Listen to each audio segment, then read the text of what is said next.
আমাদের শহীদরা আমাদের গাড়ে পবিত্র রক্তের আমানত রেখে গেছেন। সেই আমানতের সাথে আমরা বেইমানি করতে পারবো না। তাদেরকে সম্মান জানাতে হবে সততা দক্ষতার সাথে এই দেশের মানুষের খেদমত এবং সেবা করার মাধ্যমে। ইনশাআল্লাহ আমরা বিশ্বাস করি চাঁদাবাজি দুর্নীতি যদি বন্ধ হয়ে যায় তাহলে আল্লাহর মেহেরবানিতে দেশের মানুষের জীবনে শান্তি এবং নিরাপত্তা নেমে আসবে।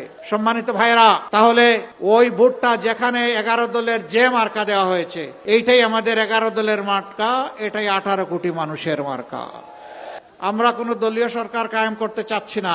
আমি বলেছি, আবার বলছি, আমি জামাতে ইসলামীর বিজয় চাই না, আমি 18 কোটি মানুষের বিজয় চাই। সেই বিজয় অর্জিত না হওয়া পর্যন্ত আমাদের লড়াই চলতে থাকবে ইনশাআল্লাহ। মহান আল্লাহ আমাদেরকে সাহায্য করুন। আমরা থামবো না, আমরা চলতেই থাকবো ইনশাআল্লাহ।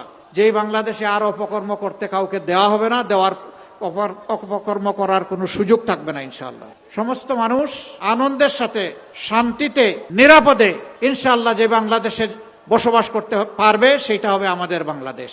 ওই বাংলাদেশটাই আমরা করতে চাই। আর ওই গুপ্ত সুপ্ত এগুলার কোনো জবাব আমি দিতে চাই না। এই হাজারো লাখো মানুষ, আপনারা কি সবাই গুপ্ত নাকি? তো কেউ বললেই আমরা গুপ্ত হয়ে যাব?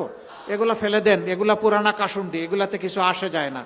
যারা বলেছেন যান, এইটাও তাদেরকে মাফ করে দিলাম, যান, এটাও রাখলাম না। কে লড়েছে অন্যায় অসত্যের বিরুদ্ধে, কে জীবন দিয়েছে, কে হাসতে হাসতে ফাঁসির কাস্টে গিয়েছে, এদেশের জনগণ তার সাক্ষী।